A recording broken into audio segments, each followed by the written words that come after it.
Buenas, amo curiosos, y bienvenidos un día más a un nuevo vídeo del canal. Os agradezco a todos que forméis parte de esta aventura y de construir nuestro conocimiento, el vuestro y el mío. Espero que estéis bien, que estéis deseando aprender cosas nuevas o refrescar en vuestro cerebro aquellas cosillas que habíais olvidado y que vamos a intentar ir aprendiendo y o refrescando, insisto, en estos vídeos y en este vídeo de hoy, sin ir más lejos. Y ya sabéis, por aquí os dejo las redes sociales donde encontrarme y siempre podéis leer cosillas que pongo y demás cosas. También tenéis el correo. Bueno, me podéis localizar de mil formas, estoy disponible para vosotros. Y dicho todo esto, comenzamos con el tema de hoy. La transcripción en las células eucariotas es el proceso de la transcripción en el que encontramos un proceso un poco más complejo en las eucariotas que en procariotas. Tiene lugar en el núcleo, que en procariotas era en el citosol, os lo recuerdo, y una vez ya se ha transcrito y procesado el RNA mensajero maduro, sale al citosol a través de los poros de la membrana nuclear para que tenga lugar la síntesis proteica. Si bien es verdad que la transcripción eucariota requiere de varias RNAs polimerasas, que en el caso de las procariotas solo era una única RNA polimerasa como la que hemos comentado en vídeos previos, en un gen eucariota la RNA polimerasa requiere además del promotor un conjunto de proteínas específicas para poder comenzar la transcripción, o bien llamados los factores de transcripción o FTs, también los veréis abreviados así. La cromatina debe estar descondensada para que esos factores de transcripción puedan acceder y unirse al DNA. Los tipos de RNAs polimerasas de los eucariotas poseen hasta 3 tipos, atendiendo al tipo de RNA que se transcribe, por lo que tienen una gran especialización, y las 3 RNAs polimerasas nucleares son enzimas complejas que están compuestas de 8 a 14 subunidades cada una, por lo que también reconocen distintos promotores y transcriben distintas clases de genes, pero presentan muchas características también en común. Los tipos de RNA polimerasa eucariota son 3 concretamente, los más importantes al menos. El tipo de RNA polimerasa 1, que aparece en el nucleolo, es aquella que va a dar como función la síntesis del RNA ribosómico 18S, 5,8S y 28S. A su vez tenemos la RNA polimerasa 2, que está en el nucleoplasma, es decir, en lo que sería como el citoplasma, pero de la parte del núcleo de la célula, y va a provocar la síntesis, y va a producir la síntesis de los pre-RNAs mensajeros, los RNAs SN, los RNAs SC, los RNAs SNO y los microRNAs, de los cuales ya hemos hablado anteriormente y por tanto ya sabéis de cuáles os estoy hablando. Si no, recordad que está en el glosario de genética, todos los tipos de RNAs también que existen, en distintos hilos y en distintas publicaciones. El RNA polimerasa 3, que también aparece en el nucleoplasma, es el que va a sintetizar el RNA de transferencia y el RNA ribosómico 5S, RNA-SN también, el RNA-SC también tiene que ver con esto, y algunos microRNAs también parten desde esta RNA polimerasa 3. La transcripción del preRNA mensajero es uno de los puntos que conllevan las condiciones de la transcripción. Asimismo tenemos a los promotores, que son las secuencias consenso específicas en eucariotas, como son la caja TATA, que va de 5' a 3' y este ATA-AA. De 25 a 30 pares de bases es lo que la conforma, y está corrientes arriba o upstream en el caso de leerlo en inglés. Tenemos también la caja CAAT o la caja CAAT, como la lee mucha gente, la caja CAATO, conocida en algunos casos, que es 5' a 3' con la secuencia CCA-AT, que es de 75 a 100 pares de bases y corrientes arriba, igual que ocurre con la caja GC, que es de 5' a 3' como GGG, CGG, que es de 75 y 100 pares de bases corrientes arriba, igual que lo era la CAAT. Los enhancer intensificadores o potenciadores, llamados así como veis de diversas formas, son secuencias reguladoras que aumentan la actividad transcripcional y se localizan a miles de pares de bases de la región de transcripción del gen, tanto upstream, es decir, tanto aguas arriba, como downstream, aguas abajo.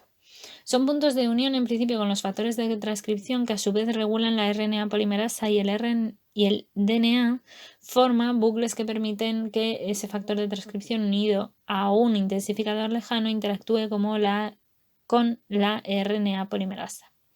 Los elementos de respuesta a las hormonas también son algunos genes, aquellos los que inician la transcripción en respuesta a las uniones que se den por algunas hormonas. También hay factores de transcripción a su vez, que son proteínas específicas necesarias para que la RNA polimerasa 2 inicie la transcripción y se unen de hecho a un promotor. Hay factores de transcripción generales que están implicados en la transcripción de otros promotores de la RNA polimerasa 2 y se consideran parte de la maquinaria transcripcional básica, además de que hay otros más específicos que se unen a secuencias del DNA, regulando así la expresión de genes más individuales o más especiales. El inicio de la transcripción,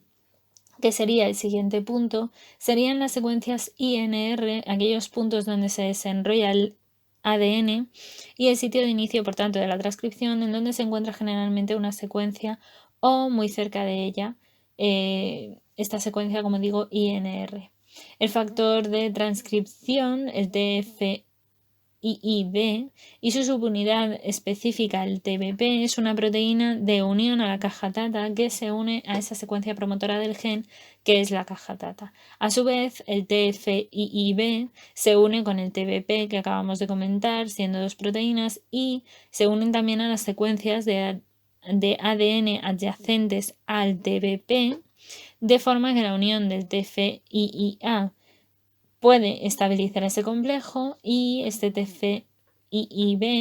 sirve de puente para que se una la RNA polimerasa 2 en asociación con TFIIF. Bien, esto significa que este proceso de unión de los factores de transcripción generales a una secuencia de DNA con una asociación posterior con la RNA polimerasa se denomina la fase de reclutamiento o el proceso de reclutamiento. Ese complejo transcripcional cerrado y de preiniciación incluye, por tanto, a proteínas como es el caso de la TFIIB, la TFIIA, la TFIIF, la TFIIE, la TFIIH, la TFIID, la RNA polimerasa 2 y la secuencia promotora.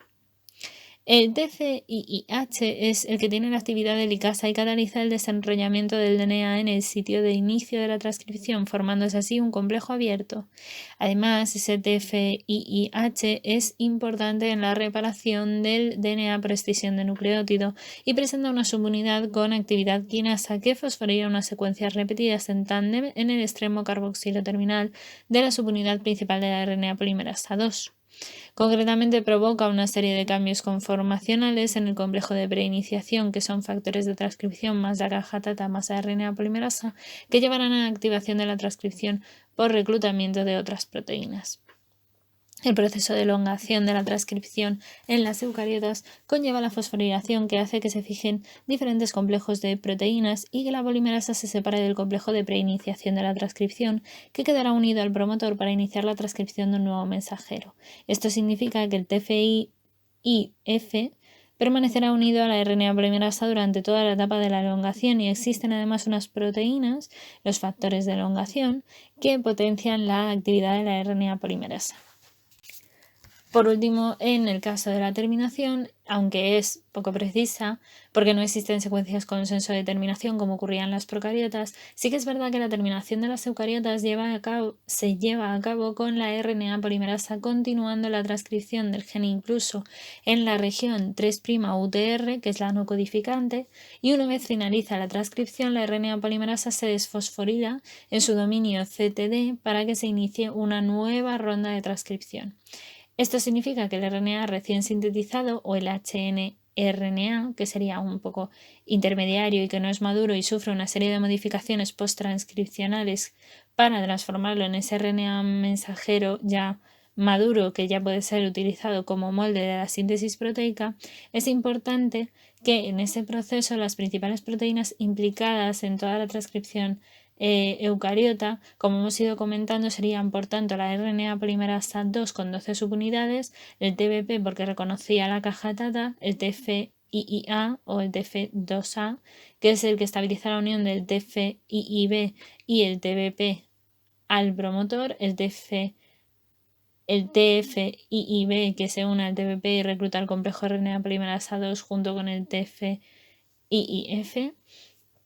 Luego tendríamos el TFIID, que es la primera proteína en unirse al promotor, el TFIIE, que es el que recluta el TFIIH y tiene actividad de licasa y ATPasa, el TFIF, que es el que se une frecuentemente a la RNA polimerasa 2, impidiendo su unión a secuencias inespecíficas, y el TFIIH, que es el que desarrolla el DNA en el promotor con su actividad de licasa y fosforilado el dominio CTD en la polimerasa 2, participando en la reparación del DNA por escisión de nucleótido. Algunos inhibidores de estos procesos de transcripción serían el caso de la actinomicina D, que actúa tanto en eucariotas como en bacterias y se intercala principalmente en los pares de bases de G y C, lo que impide el avance de la RNA polimerasa. La acridina es un agente intercalante que inhibe el avance también de la RNA polimerasa en ambos casos, en eucariotas y en procariotas. Curiosamente, en el caso de la alfa-amanitina, que bloquea la RNA polimerasa 2 a concentraciones elevadas, y la RNA polimerasa 3, por lo tanto, inhibe la transcripción en eucariotas. Y luego tendríamos a rifampicina, que es un antibiótico que inhibe la RNA polimerasa bacteriana al unirse a la subunidad beta, que, como recordaréis, es bastante importante para todo este proceso. La transcripción inversa, que hemos hablado también de ella así muy por pinceladas, hay que mencionarla también porque es el proceso por el que se sintetiza DNA a partir de RNA de molde y suele estar realizado por la transcriptasa inversa o reversa, presente en algunos virus de RNAs que, como comentaba, son un poco excepcionales a todos sus procesos previos que hemos visto. Las transcriptasas inversas catalizan tres reacciones diferentes: una síntesis de DNA dependiente de RNA, ya que son DNA polimerasas dependientes de RNA, la degradación de la hebra de RNA del híbrido RNA-DNA generado con una actividad de RNasa H, y la síntesis de DNA dependiente del DNA para reemplazar ese RNA eliminado. Contienen además zinc y carecen de actividad correctora de pruebas en este proceso, por lo que la transcriptasa inversa puede utilizarse experimentalmente para sintetizar el DNA complementario o cDNA a un RNA mensajero determinado. El cDNA se caracteriza normalmente por no presentar intrones, ya que el DNA complementario a un RNA mensajero ya está maduro. Y esto se usa bastante, por ejemplo, en algunos casos para hacer análisis, por ejemplo, de PCR, para ver si hay algún que otro marcador, y también se utiliza en otras muchas pruebas de laboratorio. Yo os he puesto este ejemplo pues para que os deis cuenta de la practicidad del término. Y hasta aquí por hoy, amo curiosos. Espero que hayáis aprendido, que os haya resultado entretenido y, sobre todo, ya sabéis, darle el pulgar hacia arriba, darle a la campana, dejaros las dudas, la información que encontréis que a lo mejor yo no he puesto sobre el tema, comentarios si queréis y demás aquí en el vídeo o en redes sociales o donde queráis. Y nada, pues